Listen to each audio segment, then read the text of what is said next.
two niggas spoiling movies. Yeah. Brandon Collins, that's me. And Justin Brown for your movie needs. Medium popcorn. Woo! You haven't seen it, well, we're gonna spoil it. Spoil it in your face. That's your warning. So if you get pissed, it's all your fault.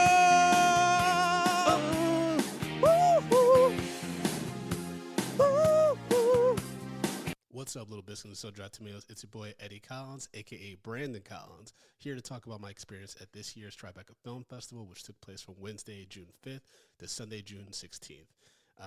It was an absolute pleasure being able to cover this film festival. I saw a majority of these movies I'm going to talk to you all about at the AMC located near Lincoln Square in New York City, but also I saw some of the films on the Tribeca Film Festival app, which they provide for critics and ticket holders that you can access on Apple TV and other streaming platforms, which was really convenient, especially for the short films, just because time management-wise, it was a little tricky to see all the films that I wanted to see at this year's festival. But jumping right in, I'll talk about some of the short films I watched, starting with Fuck a Fan, which the log line was, a viral porn star and a broken-hearted fan get a lesson in true intimacy when their gonzo Fuck a Fan shoot unravels in an unexpectedly wholesome way. Now, this was an interesting film. It's about 24 minutes, and I believe it's from the Netherlands. And it was an interesting exploration of, like, how hard it is to make a real deep human connection with somebody beyond, like, you know, superficial, primal shit. I think it went on a tad too long to get its point across, but it is incredibly awkward, but also kind of sweet in a way, about making people feel comfortable and just really, really connecting as human beings versus just being transactional. And so I did appreciate that about the film, but again, I think it could have been a little bit shorter. And for folks, if this is your first time listening to a Media Popcorn episode, welcome. But if not, you all know how we rate movies on scales of popcorn: small, medium, large, XL for the exceptional. If a movie does not deserve a fresh bag of popcorn, we put it into the stale popcorn pile, where we pile piles and piles of stale popcorn on it. For Fuck a Fan, I'm giving it a medium, and I just realized that we came right out the gate with that title, but it is what it is. The next short film that I watched is called Perfect 10, which is written and directed by Allison Littman and starring Taylor Misiak, who was on Dave. The logline is, a girl is told by the guy stringing her along that she's the perfect girl, but not for now, for 10 years from now, and she believes him, based on a pathetic true story. Now, this is a 12-minute short film that is incredibly awkward. Had me cringing most of the time. It's so uncomfortable, but also painfully funny, like in a really dark way, because the main character is kind of borderline obsessed and very creepy, and not realizing that this dude's just constantly stringing her along, and she really believes that shit. When he's like, 10 years from now, you're gonna be the perfect girl for me. And they encounter each other 10 years later, and she's like, I'm ready. Are you ready? You said you'd be ready. And it's so weird. I think there's potentially a feature in that story. I definitely think so. I think it's incredibly interesting how people can, like, hook onto one small thing that's told to them and not see the lie that it is, and really hold on to that and kind of spend their life being driven by that, only to come to the realization, like, oh, this person or this thing that I've been holding on to is a falsity. And so I actually greatly enjoyed that about this short film. It's 12 minutes. I'm giving it a large. I was pleasantly surprised by how much I enjoyed being uncomfortable by this short film. And then the last short film I watched was My Best Friend. The log line is, two best friends unexpectedly sleep with each other, challenging the constraints of platonic friendship and the true depths of intimacy. Now, I see why that's the log line for this 18-minute French film, but I didn't quite get the exploration of true depths of intimacy, to be honest with you. It kind of just kept building up this tension, but never quite released it, if that makes sense. And it just also was kind of just like this moment in time between these friends that had just an awkward, um, awkward, sexual encounter and stuff like that, and them dealing with the fallout of that. I don't know. I didn't get enough time with the characters to understand why this would rock them so much, nor, if I'm being honest, did I really care. It's tough to get people to care about characters so quickly, especially in a short film. And I don't think that the film quite accomplished that. Nonetheless, cinematography looked great, and the performances of the two leads were strong. I just think that they weren't given the best material to really dig into, the depths of intimacy that the logline promises. So because of that, I'm giving My Best Friend a small. Okay. Now we're going to go on to feature films, and folks, you're also going to get some pleasant surprises here where I'm going to be interviewing some of the talent of these films that I'm talking about. Now, I did not let that color my impression of the film or documentary in any way. Just wanted to give you all a heads up that you will be listening to some guests popping up on this episode as well. So the first feature film I'm going to talk to you all about is called Kneecap, and here's the log line. When fate brings schoolteacher JJ into the orbit of self-confessed low-life scum, Noise, and Liam OG, a hip-hop act like no other is born. Rapping in their native Irish tongue, Kneecap erupts as the unexpected figurehead of a civil rights movement to save their Irish mother tongue. Meanwhile, the unlikely trio cheekily navigate police, paramilitaries, and politicians, all intent upon silencing the defiant sound.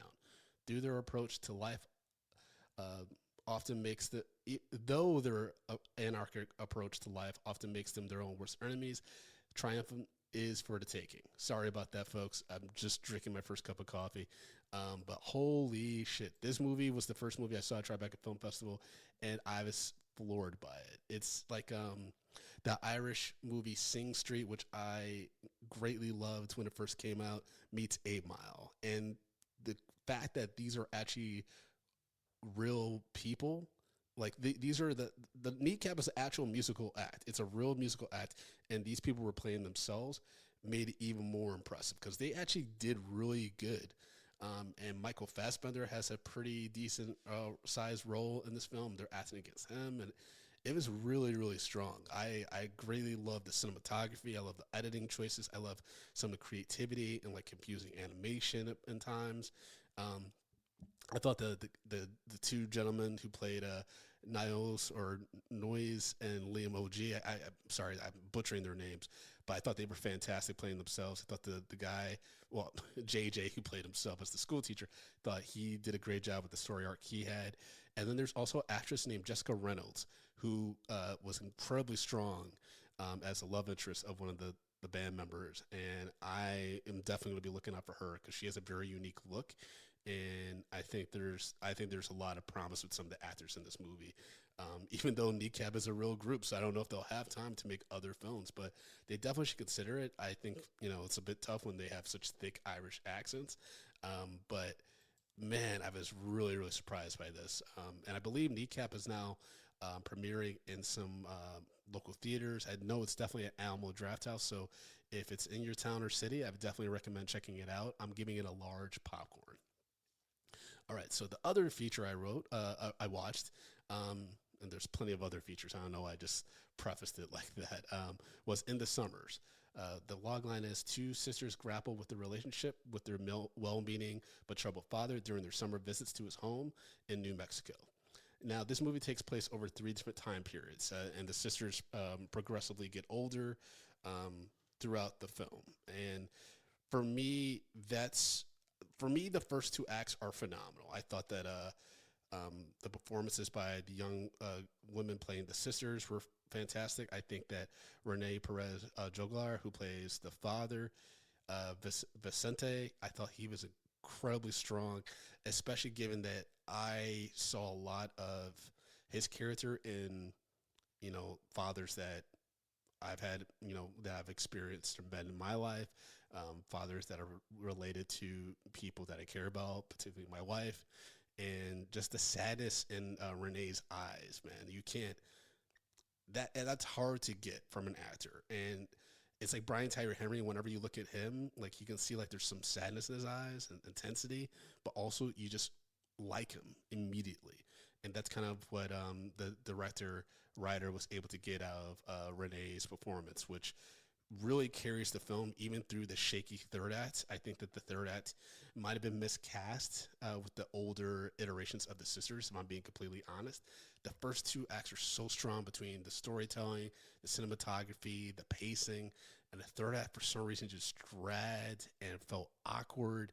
And maybe that's the point because of the age difference. And now, you know, it's not really a spoiler, but Renee at this point has like another child, and like other things are just happening that maybe have made the situation even more awkward and challenging, which is the case through all the different time periods where we meet this fractured family. But I don't know. There's just something about the third act. Again, I think it might have been just the casting of the older iterations of the sisters, Violetta and Eva, that threw me off a bit. Nonetheless, this gets a medium. I definitely would recommend, just like I said with Kneecap, if it's in your local theater, please go check it out. I think that the Rene Perez Juglar, I think he has a very promising career as an actor. I know that he goes under a musical moniker, Residente, but definitely interested to see where he might pop up later in his career as an actor. And now I have a pleasant surprise for everybody. I actually had the fortune to speak with the writer director Alessandra Lacorazza about her experience making In the Summer. So I'm going to turn it over to that interview. Medium popcorn. Hello, how are you, Alessandra? Hi, I'm doing well. How are you? I'm good. It's a pleasure to meet you. Congratulations on the film. Thank you so much. I really appreciate it. Absolutely. Now, as an aspiring writer director myself, who talks a lot about my own personal experiences growing up black in the suburbs, I had completely different experience than you did. But I'm just curious, what was your process in one, coming to terms with your relationship with your father and all the things that happened and the things you discovered after his death, to then putting that story on paper and then sharing that with the world? Like, what was that journey for you? Yeah, well, I would start that by saying that In the Summers is my first feature script. So I don't think I actually knew what I was doing. I was just kind of going by instinct. um, but the structure came to me first. I think I was in conversation with my sister, and we were just kind of recalling our childhood. And as we were talking about the summers we spent with my dad, there was something about that structure that really struck me, seeing this father through these eyes of these kids, just in these like spurts, and like feeling the absence, feeling the gaps, feeling what happened in between. And I loved that structure. So that was the beginning of it. And then the harder part was because my father had already died. And, I was talking to my sister and digging up journals and talking to family members, and just, I don't want to say getting his side of the story, but understanding his side. After he died, there was so much anger. I think my default emotion is just like, I have anger issues. So I was just so pissed at everything and the mess. And it felt like, it could have been avoidable in some other alternative universe. But the process of writing this just humanized him and made me understand that my traumas were also his traumas, and he was doing the best he could with the tools that he had. And so there was this experience of seeing him in a fuller way. Obviously, you see your parents, they're not stereotypes to you, and that's not, the case, but seeing him in a lighter way. And I wrote the script before I became a parent. So from the perspective of the writer brain, was very much the perspective of the girls and the siblings. But then by the time we were filming, I had my son. And so my perspective and my director brain, I was like, fuck, parenting is really hard, and it's so easy to mess things up constantly. And it's really hard to be patient, and I could just relate to his experience a bit more. And I think those two experiences really influenced the outcome of the film. Absolutely. And I completely hear that. You mentioned this is your first feature script. And so I guess with that, did you just, who did you share it with? Because this is such a personal story, and it's, very pivotal moments in your life and your father's life. And just who did you feel comfortable sharing that with to get feedback and honest notes, because it is a very personal story, and it might be hard for someone to say, hey, this is a little shaky there, Yeah. I think for better or for worse, once I was writing it, the characters became their own and I sort of removed myself emotionally from the perspective, which is something that I'm able to do. But I shared it a lot with my sister, Andrea. She was someone, and she was, for her, it was really hard to do that separation. She just saw us and would be like, well, dad wouldn't do that. I was like, I know it's not dad. It's this new character. So she was someone. My wife is someone that always is like early on reader of everything, and she's a lawyer. She has nothing to do in film, but she's a really good audience perspective from someone that can just enjoy. And then, the collection of collaborators. I'm part of Meerkat Media, artist and cooperative. So I did an early reading with them, and then meeting my producers, and eventually meeting my lead producer, Alex Denelaris. And, so it just started kind of shifting, but the inner circle was tight at the beginning and then eventually became smaller. I think we lost, but I'm host, so maybe that's okay. You're recording, right? Yes, I'm recording. Yep, we're all set. Cool. Yep. Okay. I do want to talk about the process in finding Rene Perez Joglar. Apologies if I mispronounced the name, but so fantastic and broke my heart in every scene because he did remind me a lot of my father-in-law. My wife is Puerto Rican. She has a half sister. They have a younger brother that's several years younger than them, similar to this film here. But what was the process of finding him and getting him to, man, just slide, like basically embody your father, I imagine, which must have been tough to watch as well. Yeah. I mean, I love Renee, and working with him has been a career highlight for sure. He's just an incredible talent. I had it, I've always seen him as a rapper. Both my sister and both my younger sisters have been like super fans of him their whole lives. So I'm very well acquainted with his work and listened to his music growing up.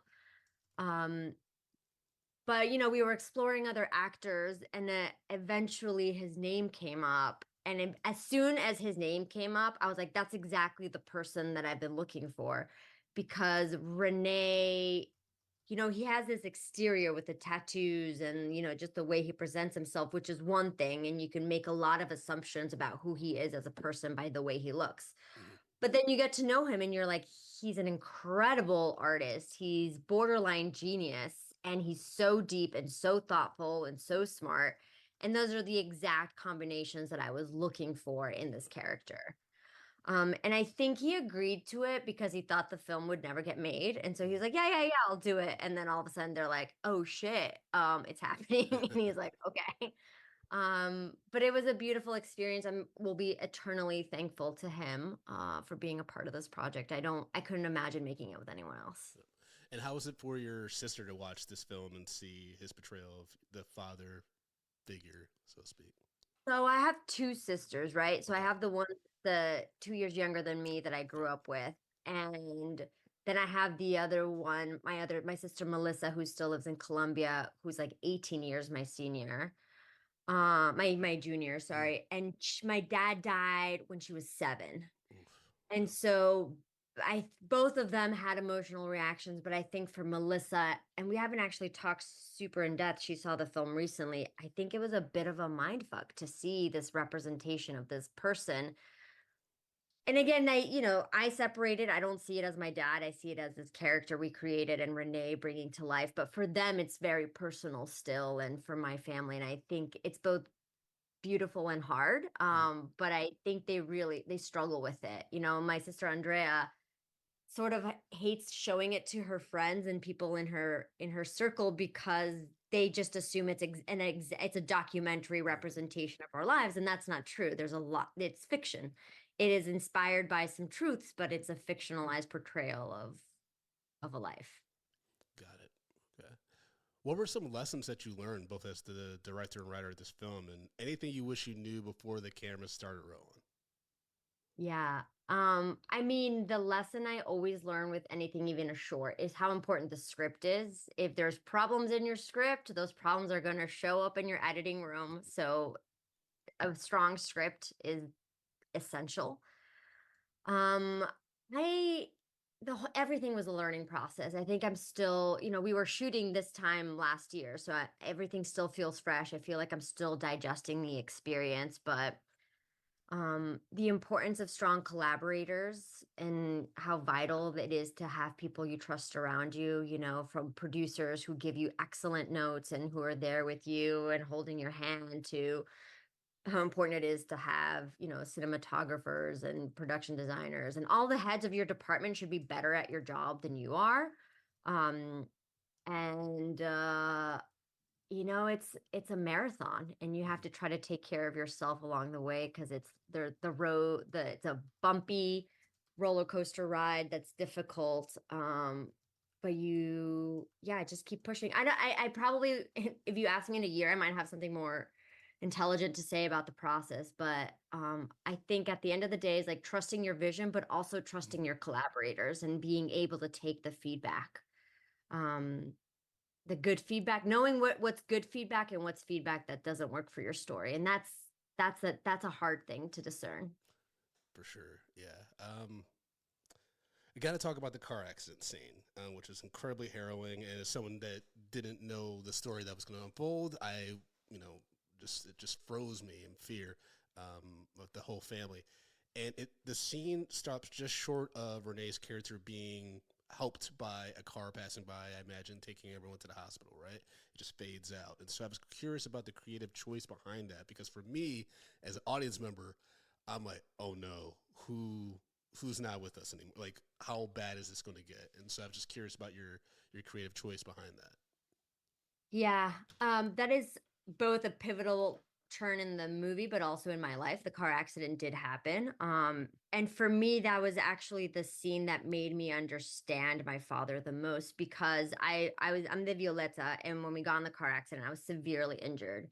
You know, broken bones, head injury. I lost all my memory. I was unconscious. I went blind. Like it was like really bad. And so I didn't actually start forming memories until maybe 24 hours after the accident. So I pieced together the accident. And because we're Latin, we don't talk about anything. So I was just like Yep. piecing together what happened. And so I pieced together this narrative of like, we got in a car accident, and then ambulances came, and then we were taken to the hospital. And that's what I thought had happened. But after my father died, I found out, no, that's not what happened. He like had to carry us down this like desolate road for a while until someone stopped. And that to me, it kind of broke me open, because I was like, fuck, he was like carrying a daughter that he thought might be dead.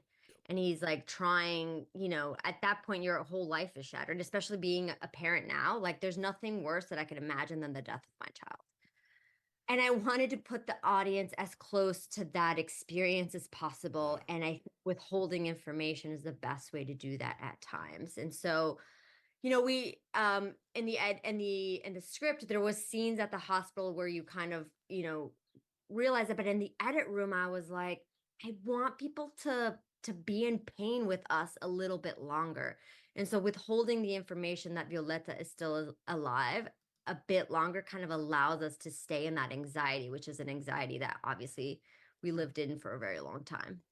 Absolutely. And that completely worked. It was very effective, because I felt all those emotions. To wrap this up, I'm curious, what are you looking to do next? What's going to be your next project or story you want to tell? Yeah, I'm actively working on my next script. It's very different. It's a military story, Okay. but exploring similar themes of the gray between good and bad and looking at power. Um, yeah. Okay. Well, congratulations again on In the Summers, fantastic film, and yeah, can't wait to see what you do next. Thank you so much. Thank you for your time today. Absolutely. Thank you all. Take care. Bye. Medium popcorn. All right. Hope you all enjoyed that interview with writer director Alessandra Lacorazza, about her film In the Summers. And again, definitely check it out if you find it, if you come across it, whether it's in your local theater or on a streamer. All right. So now to talk about a few documentaries. The first documentary I saw for the festival was called Bad Actor. And here's the log line. How easy is it to be deceived?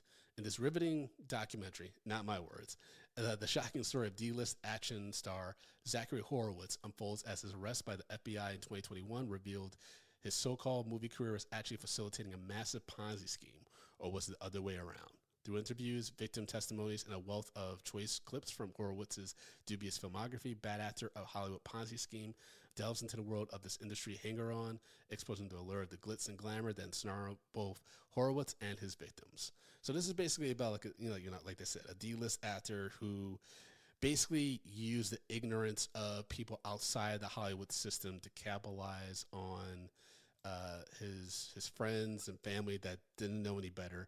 And he was basically like, yo, I got these relationships with, studios, movie studios like Netflix, who want to acquire movies that I have the rights to, and all these things. And, stuff that could easily have been resolved with a simple Google search.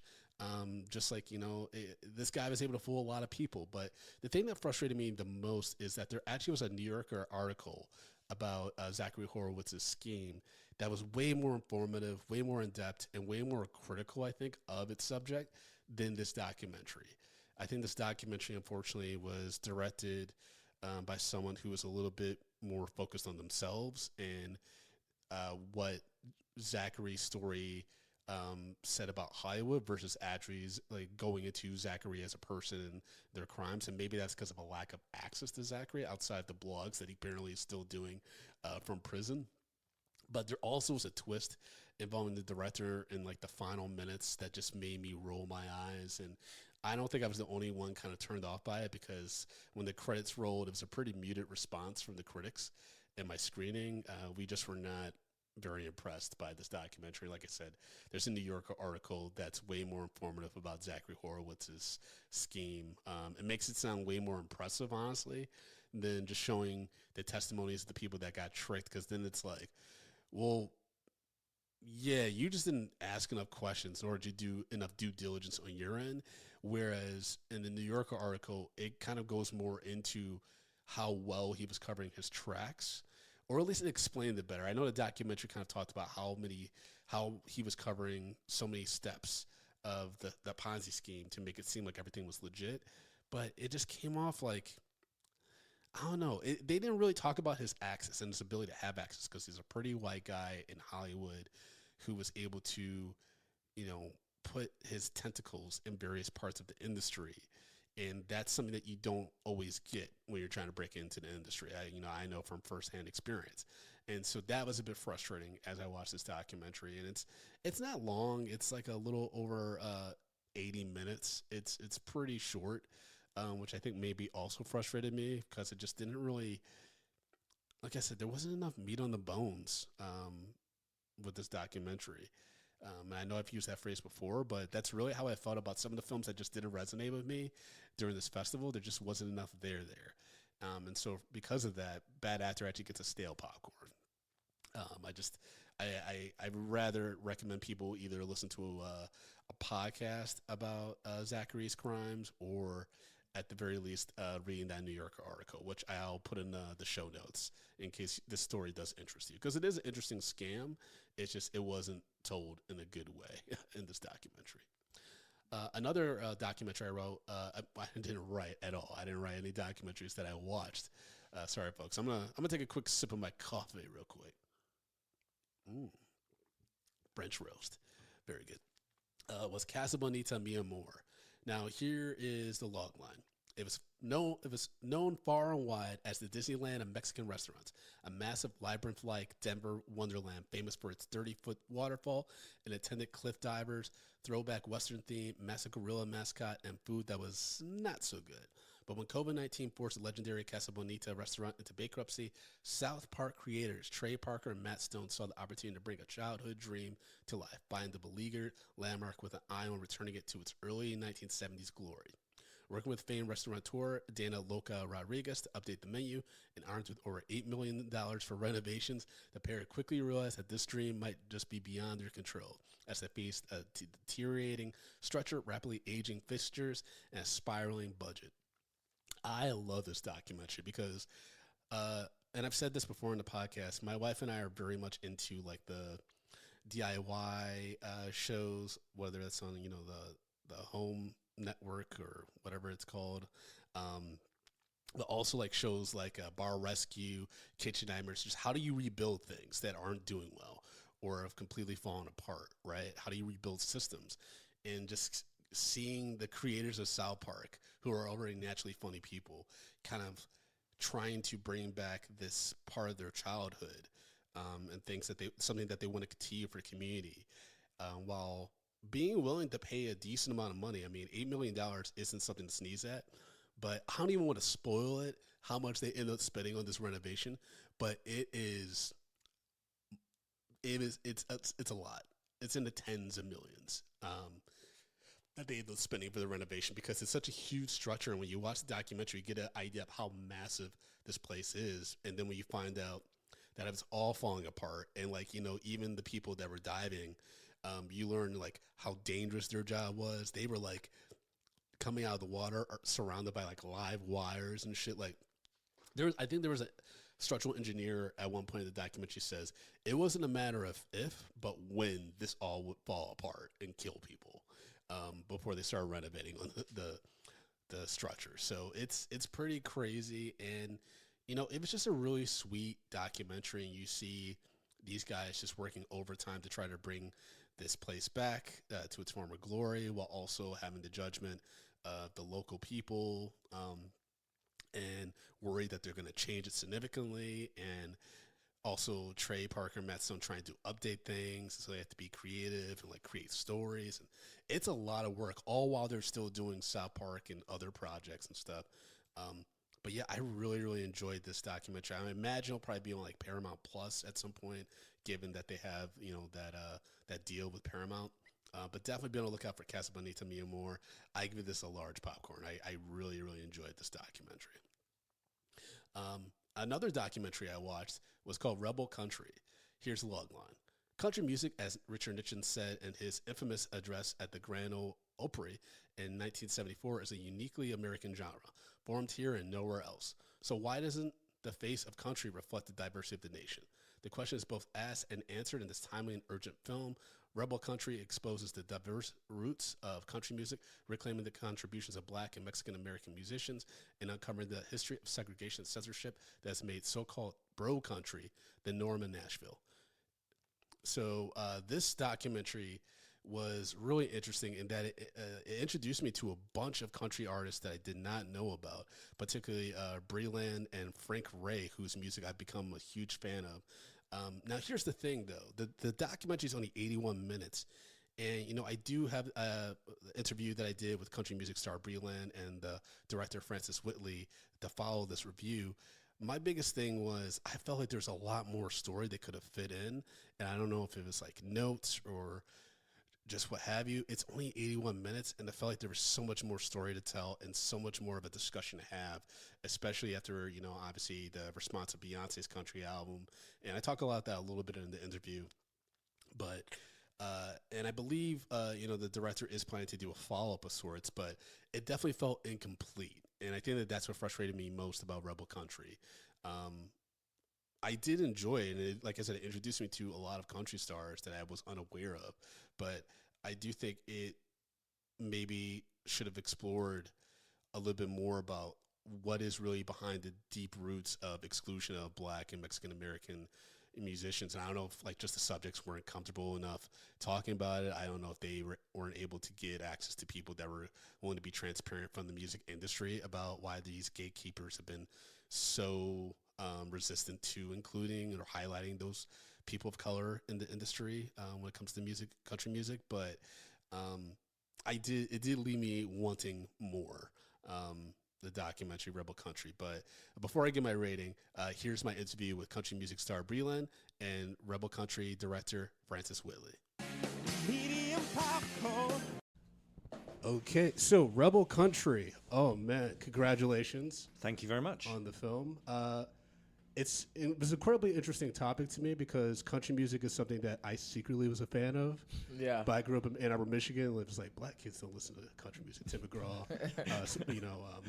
it was just a lot of teasing on that. So my question for you is, Francis, is how did this come about? Like, how did you come to work on this project? And Breland, what was it like getting involved in this project, and what do you hope audiences would get out of it?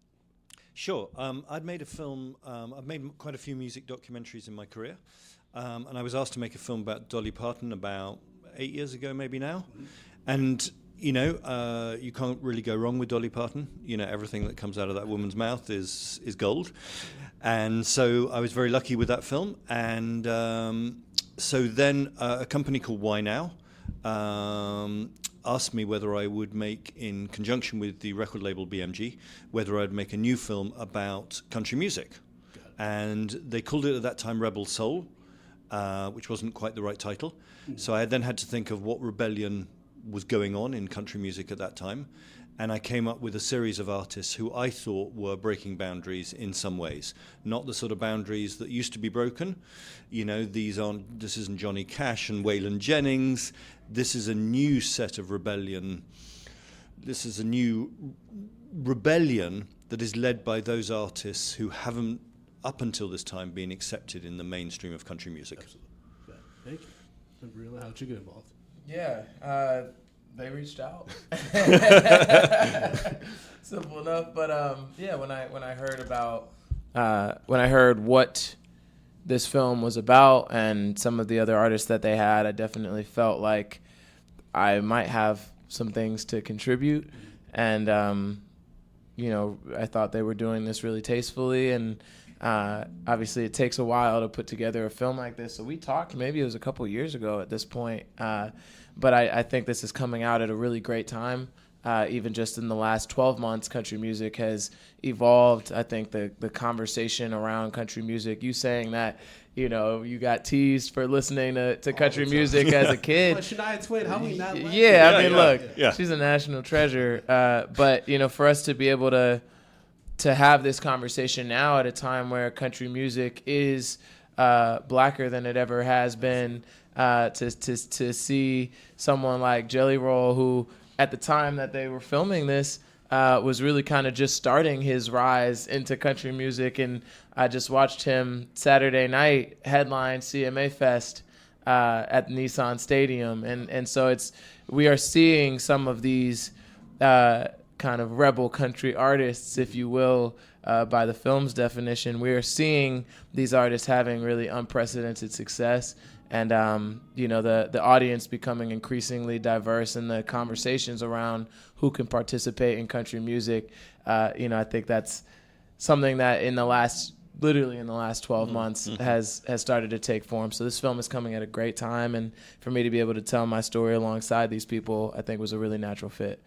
Absolutely, and I love My Truck. It's a fantastic song. Thanks, man. And I also noticed in your discography you have a song with Nelly. I do. And Nelly was kind of like, for me, like the breakthrough black artist, because Francis, in your documentary, you mentioned only up to like 2000, there only been 5 Absolutely, artists. a shocking figure, isn't it? Yeah. And so for me, like Nelly, like doing Over and Over with Tim McGraw, that's a huge breakthrough, but he wasn't getting played on the country labels. And so I guess my question for both of you is, what do you think is driving the resistance behind just the inclusivity? And it's not even inclusivity because it's history. There's Mexican influences, there's black influences in country. Of course. Music. What's the issue with just acknowledging that and being okay and just everyone being... I think things move very slowly. I think things move very slowly, and I think nowadays everything is so market-driven that when Breland, Lindsay L., Blanco Brown, Brooke Eden, Jelly Roll, etc., when those artists that are in my film sell a lot of records or get a lot of hits on, social media, etc., then the record labels will wake up, country music radio will wake up, etc., and it'll be driven by that change. And I suppose what's great is that change and that opportunity is there now in a way that it wasn't before. So the old traditional gatekeepers have less and less power, and that's got to be good for artists who have, up until this point, struggled to get into the genre. Yeah, and I do think that's why we're seeing more artists that look like me out right now, is because you're seeing artists that are able to control their own narrative and create their own hype. Social media definitely has given artists a lot more freedom, like a Shabuzi or a Tanner Adele or a Raina Roberts. Part of why Beyonce even tapped them for that project is because, they were able to create their own noise as independent artists in ways that independent artists haven't always been able to do. And I think that changes the conversation from a label perspective or just kind of within the country music industry. But I would say, to answer your other question of why has it taken so long, is that, it's kind of an object in motion stays in motion, object at rest stays at rest. These systems don't want to change. And it is a uniquely American problem that we are a country that touts, freedoms and being a place where everyone can pursue life, liberty, and happiness. But then there are all of these systems that are directly contradictory to some of that progress. And I think country music is one of those systems that doesn't want to change. It's something where the listenership is really proud of where it is. And the truth is that country music is whatever it sounded like to you when you discovered it.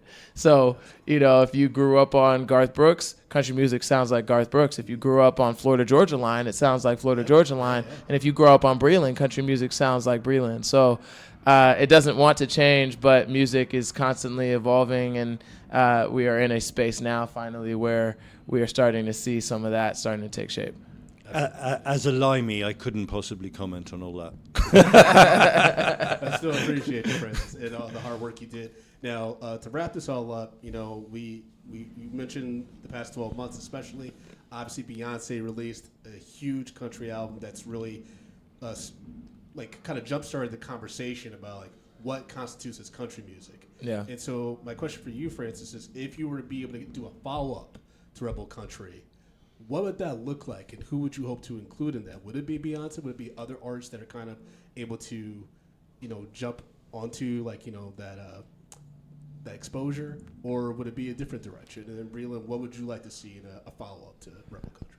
I think Beyonce's got enough publicity, enough airspace. I think she can do that on her own, actually.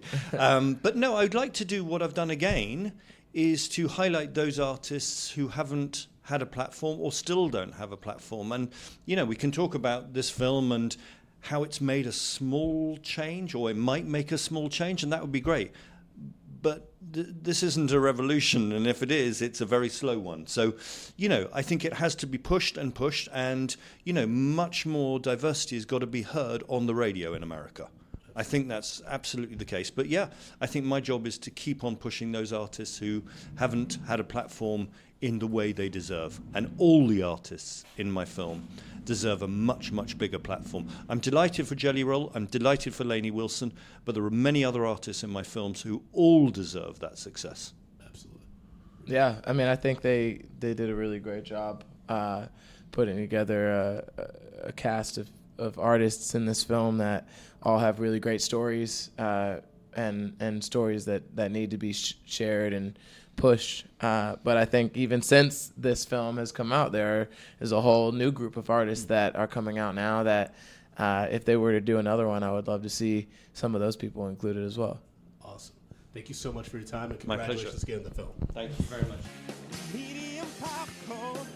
All right. I hope you all enjoyed that brief interview I had with Breland and director Francis Whately. Now, like I said, Rebel Country, I think there's a lot more story to be told here. And I do hope that Mr. Whately gets the opportunity to tell more and dig more into this conflict within the country music industry. But unfortunately, I just, from what I saw, I don't think I got the full picture that he was hoping to illustrate. And so because of that, I'm giving this actually a small popcorn. Definitely think it's still worth a watch, but don't have your expectations very high and as regards to getting answers about why the industry continues to resist highlighting Black and brown musicians in the country music scene. It's just the honest truth. All right. Lake George is, we're getting out of documentaries now, we're getting to features. Lake George is a feature that I watched towards the end of the Tribeca Film Festival that's like a crime thriller. Here's the log line. From time to time, excruciating circumstances bring together the unlikeliest of allies. That's exactly where we find Don, played by Shea Wiggum, and Phyllis, played by Carrie Coon. Tasked by mobsters with putting an end to Phyllis's life, Don is unable to pull the trigger. Instead, the two set off on a road trip that evolves into something much more. You see, Phyllis has a design of her own and proposes a little tag team action to Don. Combine forces with the aim to steal all the money from the people who want her dead. And so the twisted story begins. Now, I'll be very honest with you all. I'm a huge fan of Shea Wiggum ever since I saw him in Boardwalk Empire. I've followed his career with great interest. I think he's just a very interesting character actor. And I don't know what it is, but I have a huge thing for Carrie Coon. I think she's an incredibly talented actress, and I think she's incredibly beautiful. So these two together in this like oddly darkly funny thriller was really interesting. So basically, there's this mobster who used to date Phyllis. They met in rehab, and she has screwed him over in his eyes. And so he hires Don, who's a down on his luck, just recently paroled guy who did it, botched the job for this mobster. And the mobster's like, hey, you can make it right by me by killing Phyllis. And she's like, instead of killing me, yo, why don't we rob this dude? I know all of his safe houses. Like, let's just get his money. And so that's basically what the tag team trip is. And it's incredibly dark, incredibly, I don't want to say intense. It's just, there's a looming sense of dread, despite some of the dark comedy and stuff like that. And in a way, it's kind of like Bad Little Things. The movie with Christian Slater and Jon Favreau, where they just keep making bad decisions and people keep dying. That's kind of what happens in this movie, Lake George. It's tight 2 hours. I greatly enjoyed it. I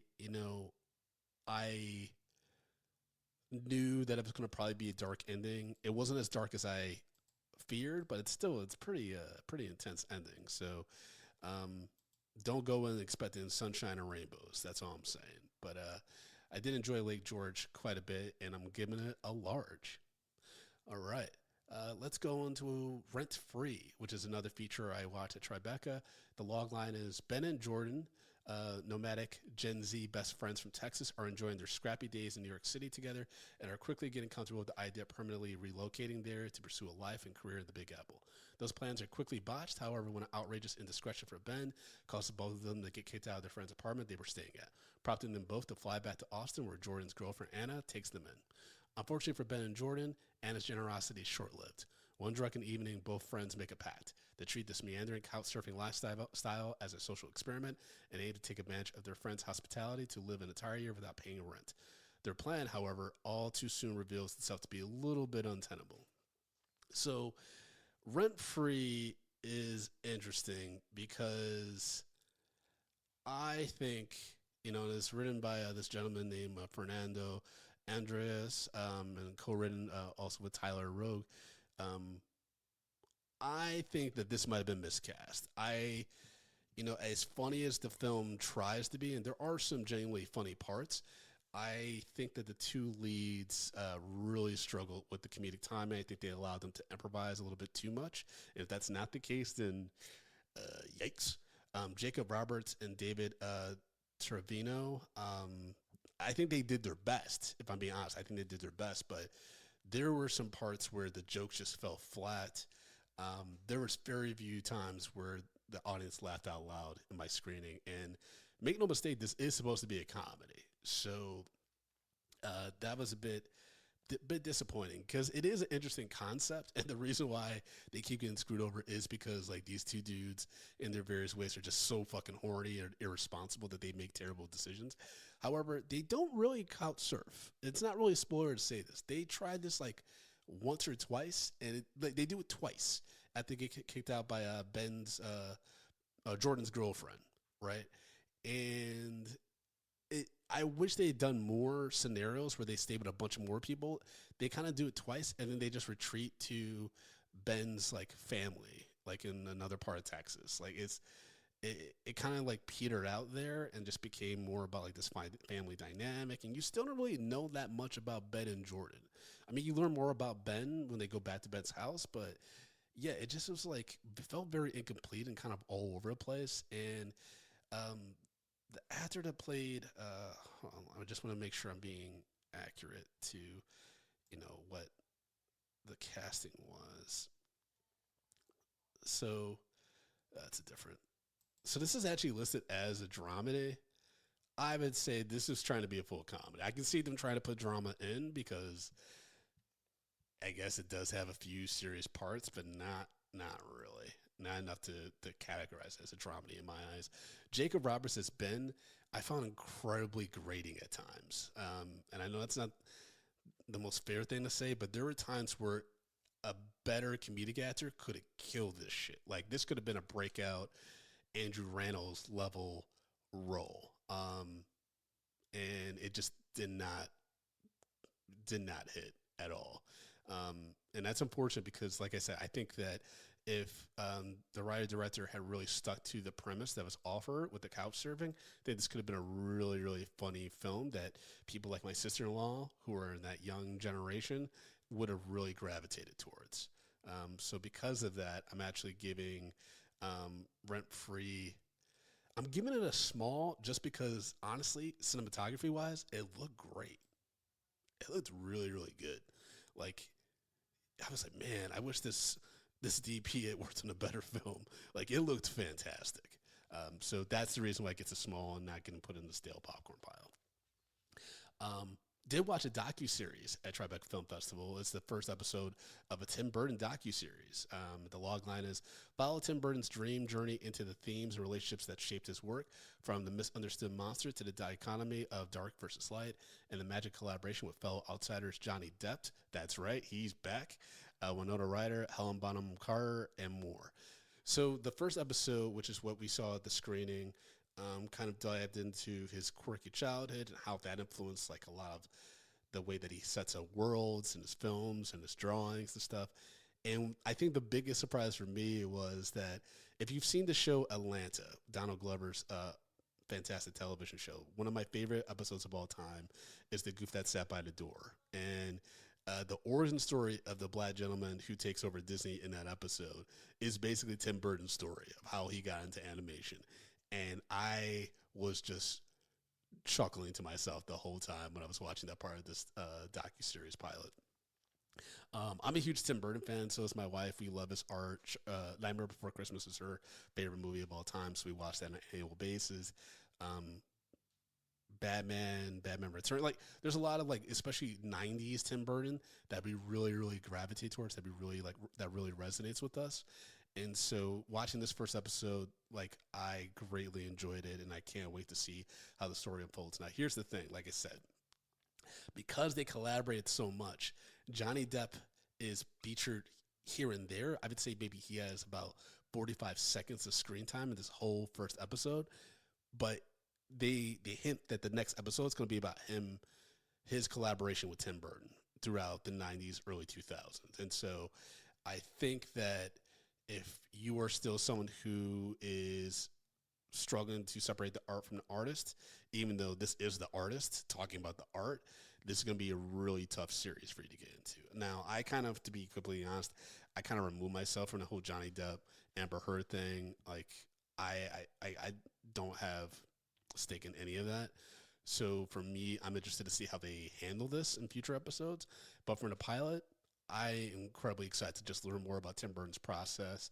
I hope they'll even talk about the failed Superman project, even though I've seen the documentary and listened to all Kevin Smith's conversations about what he knew about the failed Tim Burton Superman movie, which just is so fucking funny. If you don't know what I'm talking about, just Google Tim Burton failed Superman movie, Nicolas Cage. Because there actually are there's videos of the screen testing for Nicolas Cage as Superman, and it is wild, y'all. So definitely give that a look if you haven't. Pilot episode of the Tim Burton docuseries gets a large for me, in case you were wondering. All right.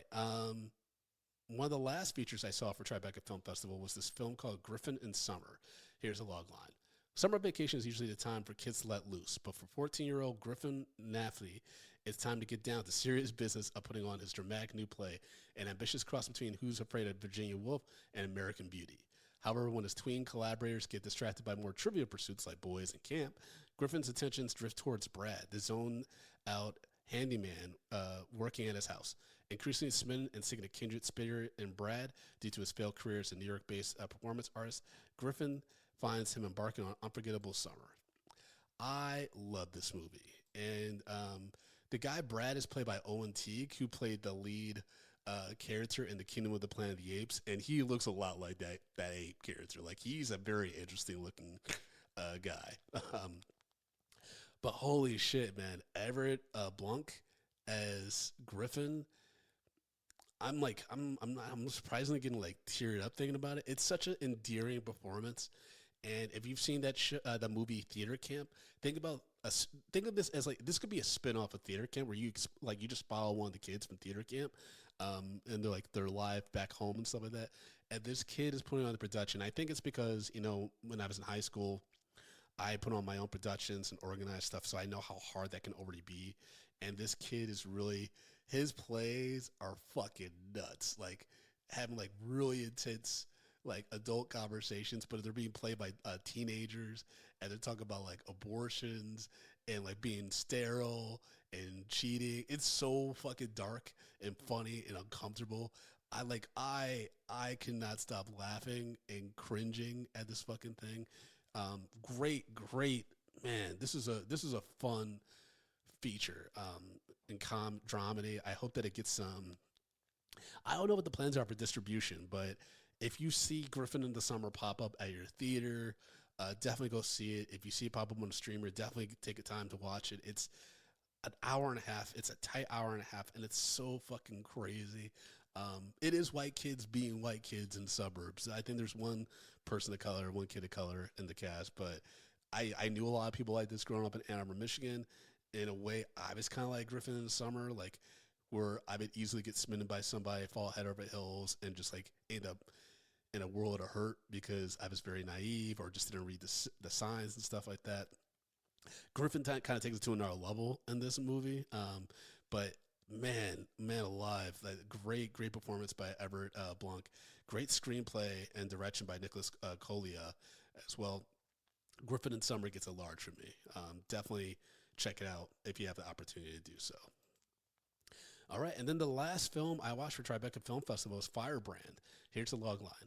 In the final months of King Henry VIII's reign, played by Jude Law, his sixth wife Catherine Parr, played by Alicia Vikander, navigates the treacherous waters of the Tudor court.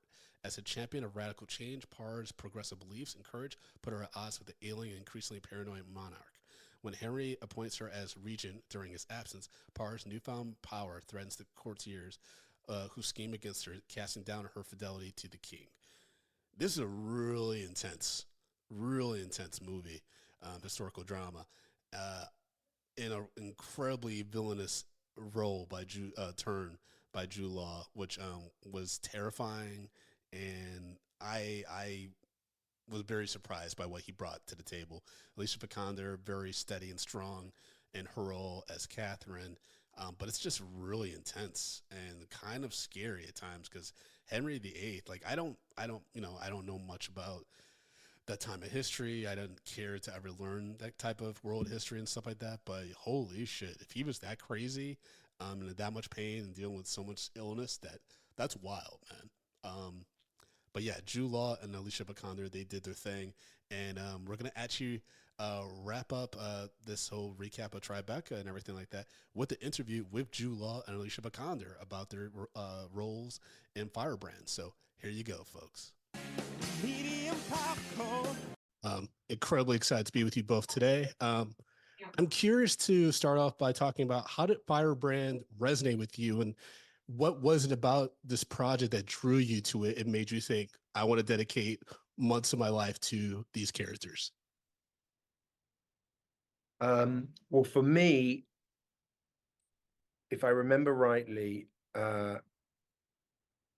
Gabby Tanner, our producer, sent me the script, but also a link to Kareem's earlier films. And, seeing his work, I was first of all blown away by his talent, and I really loved them and admired them. but then I was also just intrigued as to how this filmmaker was going to tackle a Tudor drama, you know.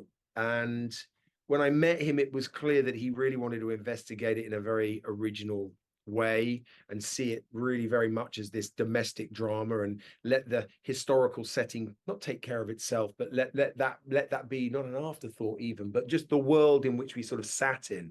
The domestic drama, the relationship between this man and this woman was really at the heart. And I just felt really moved and inspired at the idea that it was a film about a woman whose chapter had not been told, that here was this really remarkable individual. And that's where Alicia came on board. Yeah. To play this brilliant woman. And you know, I agree with what Jude said.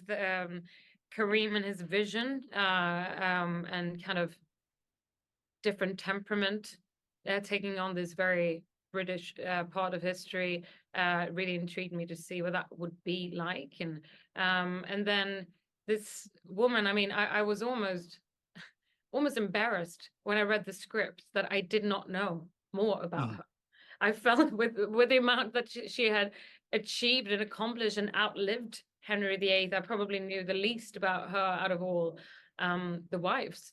So that aspect of it too was a reason why I wanted to do it. And I really wanted to work with Jude.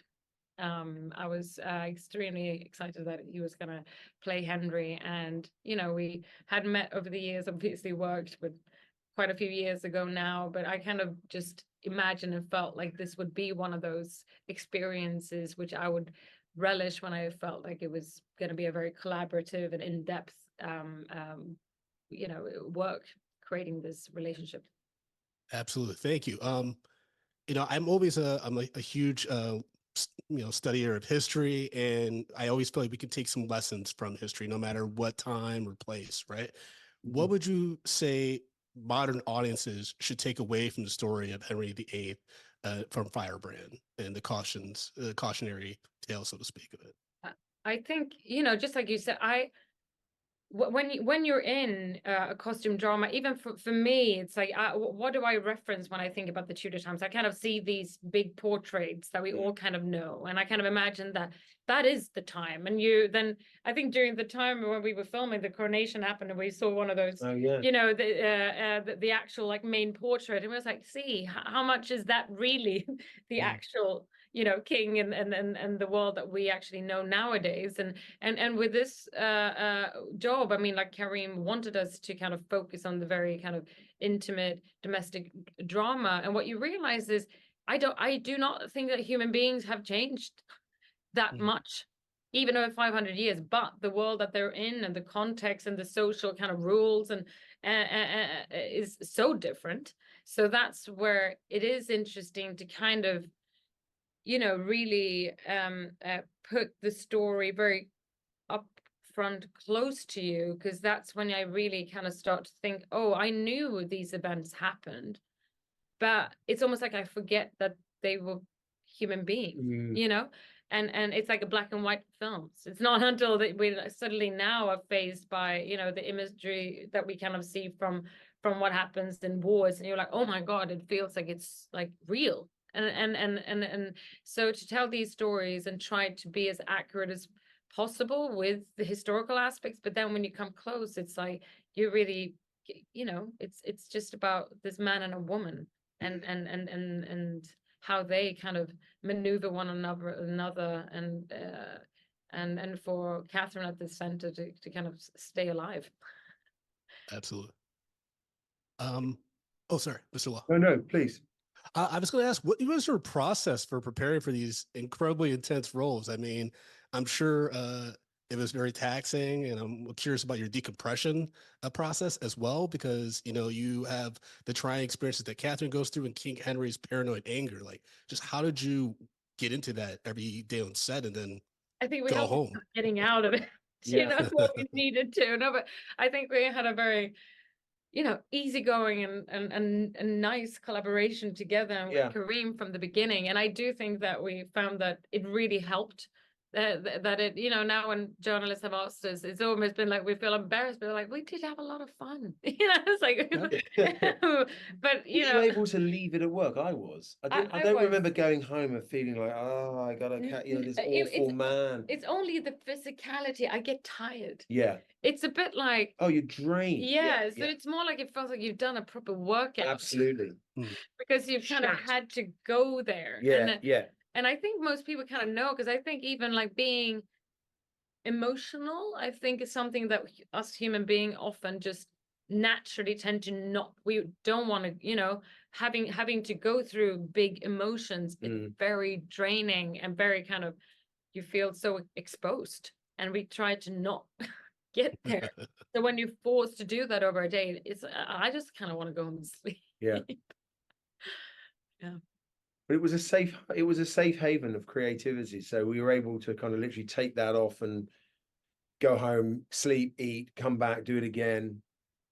Yeah, because we knew that we had to. I mean, it was very much in our conversations from the start that we wanted not to shy away from the brutality. We kind of knew, or at least, you know, you did mention, yeah, and what I guess me being the victim, I had to kind of also, you know, in that space say, yes, I think you should push more. You know, I think we need to go there to kind of also, you know, these terrible kind of situation between in relationships still happens today. And I did, you know, I think we felt like we had to tell it with truth.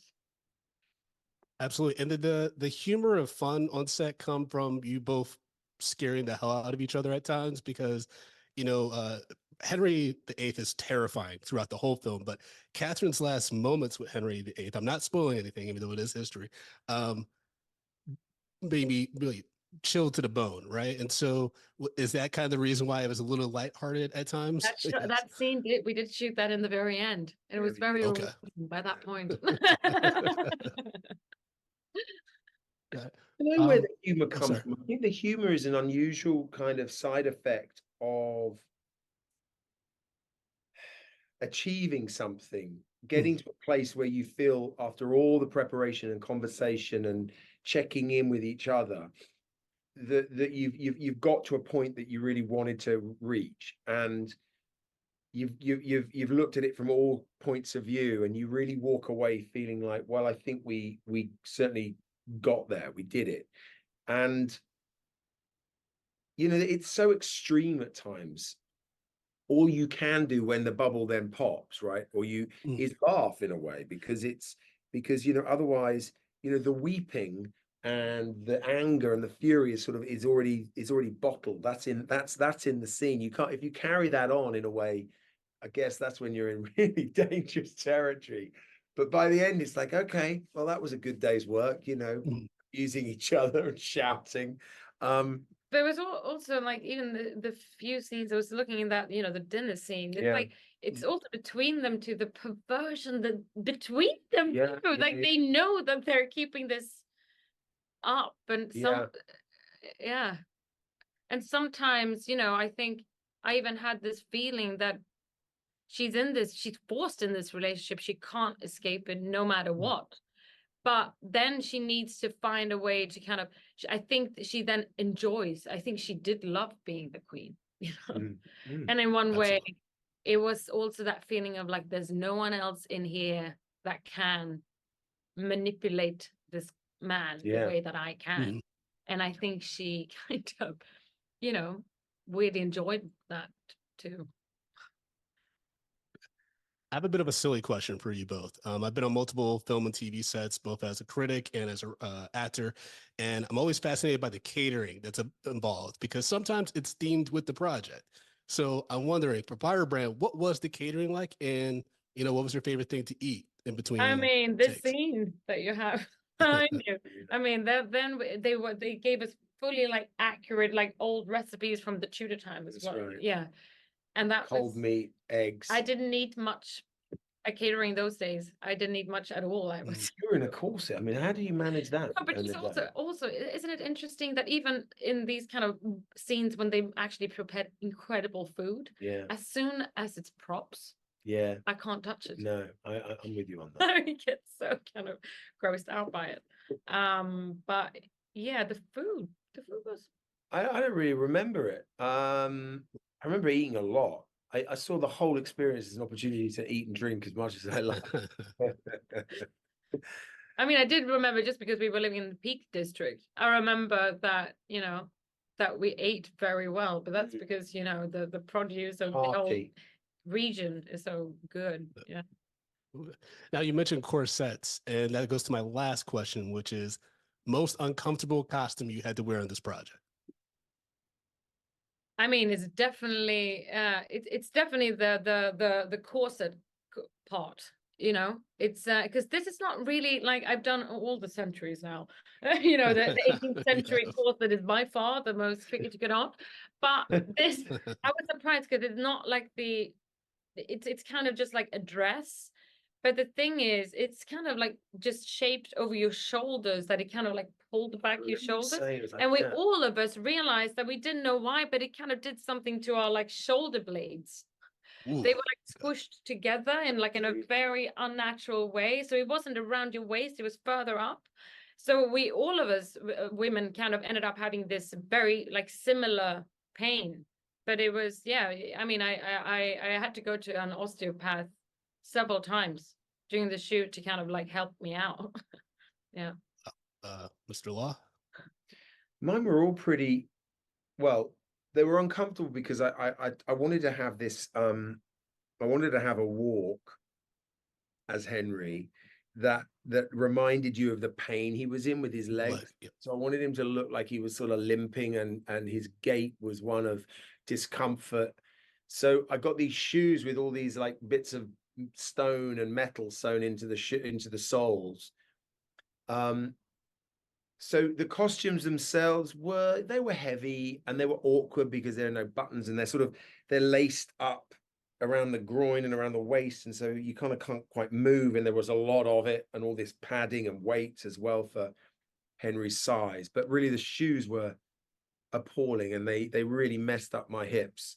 The leg looked uncomfortable. Yeah, the leg was uncomfortable. The leg was just heavy. Yeah. I think it was very heavy, It always made me think that it was like a big chicken thigh, yeah. Well, thank you both so much. Incredible work in this film. Like I said, that last scene between the two of you, whoo, that was a lot. And you both killed that. Thank you. Congratulations for any future success in the film. Really thanks so much, mate. Yeah, absolutely. Medium popcorn. All right, everybody. Well, that brings to an end the Tribeca Film Festival recap by your boy Brandon Collins. Hope you all enjoyed this, hearing about some of the films and experiences I got to have during this festival. Definitely looking forward to covering more film festivals over the next few months, for you all to know what to be on the lookout for and what to possibly avoid. So thank you so much, Tribeca Film Festival, for having me. As always, folks, you can follow me at Frodo_Blackens on Instagram and Threads. Come out to my one-man show, Air Seinfeld's, on Friday, August 23rd at the Soho Playhouse in New York City. You can get tickets for that at FrodoBlackens.com. And as always, you can follow the show at MediumP Podcast on all social media platforms, particularly Instagram and Twitter. And leave us a 5-star review on your favorite podcast application if you feel so inclined. But if you really, really want to support the show, go to patreon.com/mediumpopcorn and get access to hundreds and hundreds of hours of bonus content. Whether it's the $2, $5, $10, or $15 tier, you are guaranteed to have a lot of fun with extra bonus content that's available to you from Medium Popcorn, as well as get to engage with myself and the co-hosts of the show, and get to provide suggestions for future episodes and get early access to upcoming episodes as well. So again, patreon.com/mediumpopcorn. All right, y'all. Take care of yourselves. Peace.